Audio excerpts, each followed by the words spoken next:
আজি এই পবিত্ৰ দিনটোত মই এটি কবিতা আবৃত্তি কৰিবলৈ ওলাইছোঁ। কবিতাৰ শিৰোনাম পিতাই।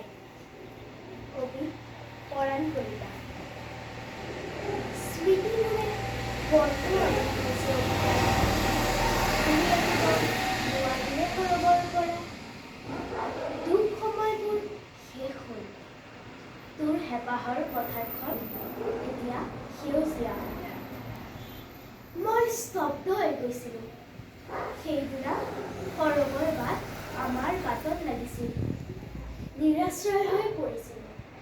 চিতাৰ ওচৰত চিঞৰিছিলোঁ আৰু নুশুবি পিতাই। বেলি ডুবিবৰ হ'ল, মোৰ ভয় লাগিছে। তই এজোপা বটবৃক্ষ পিতাই।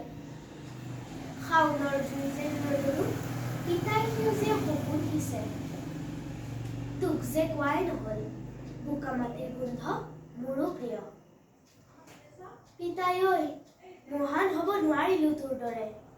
হালধীয়া হৈ জিলিকিম আঘোণৰ পথাৰত। আকাশ চাবলৈ মূৰ তুলিছোঁ।